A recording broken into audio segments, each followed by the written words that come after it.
അന്വേഷണ ഏജൻസികൾ ഇതുവരെ അന്വേഷണ ഏജൻസികൾ, അതായത് പ്രധാനമായിട്ടും ഇ ഡി ഇതുവരെ പിണറായിയിലേക്ക് വിരൽ ചൂണ്ടിയിട്ടില്ല. അന്വേഷണ ഏജൻസികൾ പിണറായിയിലേക്ക് വിരൽ ചൂണ്ടാതിരിക്കെ വീണക്കെതിരെയുള്ള അന്വേഷണത്തെ ഭയക്കുന്നതെന്തിന്? അതാണ് ചോദ്യം. വീണക്കെതിരെയുള്ള അന്വേഷണത്തെ നിങ്ങൾ എന്തിന് ഭയക്കുന്നു? പിണറായി തന്നെ പറയുകയാണ്, ഇ ഡി ഉദ്യോഗസ്ഥർ എന്നോടൊന്നും ചോദിച്ചില്ല, എന്നോടൊന്നും ചോദിക്കുന്നതായി ഞാൻ കണ്ടില്ല, ഞാനൊന്നും പറഞ്ഞില്ല, ഞാൻ ഇങ്ങനെ നോക്കിയിരിക്കായിരുന്നു എന്ന് പിണറായി പറയുമ്പോ ഇവിടെ നേതാക്കന്മാര് സജി ചെറിയനെ പോലെയുള്ള ആൾക്കാരെ പിണറായിയെ മൂത്രമൊഴിക്കാൻ സമ്മതിക്കുന്നില്ല, പിണറായിയെ കട്ടൻ ചായ കുടിക്കാൻ സമ്മതിക്കുന്നില്ല, പിണറായിയെ അപ്പിടാൻ സമ്മതിക്കുന്നില്ല. ഇ ഡി വേട്ട. ഇവിടെ അണികൾ മുഴുവനും പിണറായിയെ തുടരുത്, പിണറായിയെ തൊട്ട് കളിച്ചാൽ തീക്കളി, അക്കളി എന്ന് പറഞ്ഞാണ് ഇച്ചിങ്ങൾ ഇവിടെ തീ ആളി പടർത്തുക.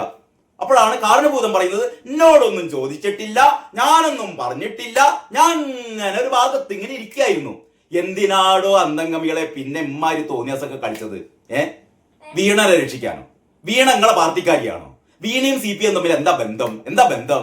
ആ വീണ തോന്നിയാസം കളിച്ചത് അന്വേഷിക്കാൻ ഇ ഡി വരുന്നു, ഇ ഡി അന്വേഷിക്കട്ടെ, പോട്ടെ. ഇനിയിപ്പോ നിങ്ങൾ പറഞ്ഞ മാതിരി രാഷ്ട്രീയ പ്രേരിതാണെങ്കിൽ MG രാധാകൃഷ്ണൻ പറഞ്ഞ പോലെ അത് നേരിടേണ്ടത് എങ്ങനെയാണ്? ഈ ഡിക്കറ്റ് കൊണ്ടാണ് നേരിടേണ്ടത്, അല്ലേ? അത് നേരിടേണ്ടത് കോടതിയിൽ നേരിടേണ്ടത്. കോടതിയിൽ നേരിടാൻ നിങ്ങൾക്ക് പറ്റില്ല, കോടതിയിൽ നേരിടാൻ നിങ്ങൾക്ക് പറ്റില്ല. കാരണം എന്താ? കാരണം തെളിവുകൾ മുഴുവൻ വീണക്കെതിരാണ്. വീണ തന്നെ സമ്മതിച്ചു, ഞാൻ 2.78 കോടി ഞാൻ കൈപ്പറ്റി. എന്താ സേവനം കൊടുത്തത്? സേവനം എങ്ങനെ കാര്യമായിട്ടൊന്നും കൊടുത്തിട്ടില്ല. എന്റെ അച്ഛൻ മുഖ്യമന്ത്രി ആയതുകൊണ്ട് കരിമണൽ കർത്താക്ക് അവിടെ കമ്പനി നടത്തണം, അതുകൊണ്ട് അച്ഛൻ കുറെ വാങ്ങി, ഞാനും കുറെ വാങ്ങി എന്ന് ഓര് എന്നെ സമ്മതിച്ചതാണ്. അതിൽ ഓര് എന്നെ സമ്മതിച്ചത് പറഞ്ഞാൽ പിണറായി സമ്മതിച്ചിട്ടില്ല. പിണറായി എങ്ങനെ സമ്മതിക്കുന്നില്ല? പിണറായി സമ്മതിക്കില്ല. എന്റെ കൈകൾ രണ്ടും ശുദ്ധം അല്ലേ?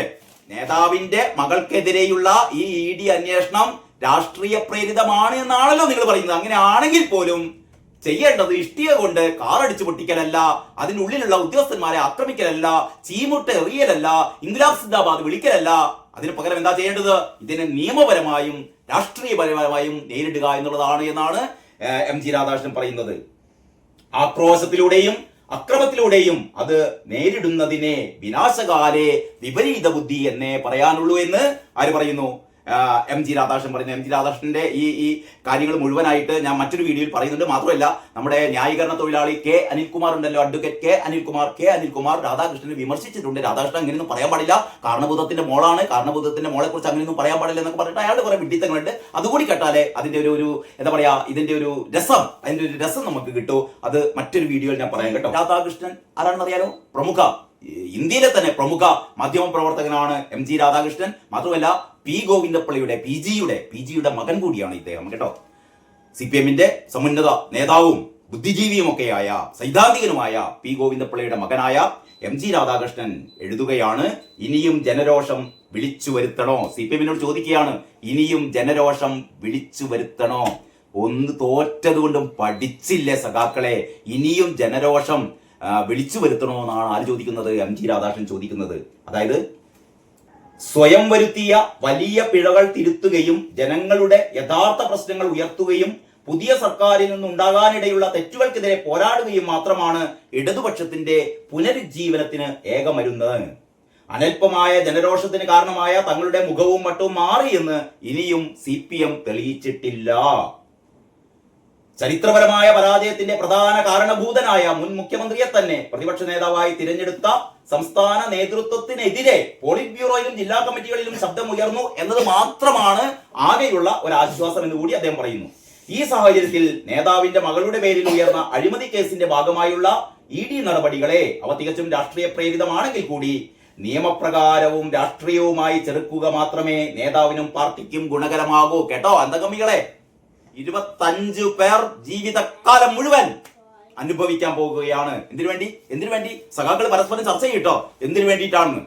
രാജ്യത്തിന്റെ സ്വാതന്ത്ര്യത്തിനും അല്ലെങ്കിൽ എന്താ പറയാ കേരളത്തിലെ ജനങ്ങളുടെ ക്ഷേമത്തിനും ഐശ്വര്യത്തിനും ഒന്നും വേണ്ടിയിട്ടല്ല. പിണറായി വിജയന്റെ മോക്ക് അഴിമതി നടത്തണം. ആ അഴിമതി നടത്തുമ്പോൾ ഇ ഡി വന്നിട്ട് അന്വേഷിക്കാൻ പാടില്ല. ഉളുപ്പില്ലാത്ത സാധനങ്ങള്.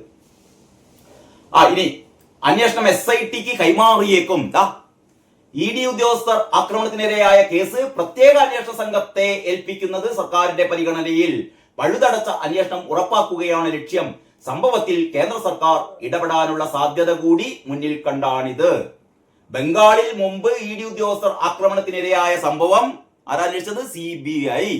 CBI അന്വേഷിച്ചിരുന്നു. അത്തരമൊരു നീക്കം ഇവിടെ കേന്ദ്രം നടത്തുന്നതിനോട് സംസ്ഥാന സർക്കാരിന് യോജിപ്പില്ല. അതുകൊണ്ട് നേരത്തെ തന്നെ ഒരു സ്പെഷ്യൽ ഇൻവെസ്റ്റിഗേഷൻ ടീമിനെ ഏർപ്പാടാക്കി ഈ അന്വേഷണം ഊർജിതപ്പെടുത്താനാണ് രമേശ് ചെന്നിത്തലയുടെ പോലീസ് ശ്രമിക്കുന്നത്.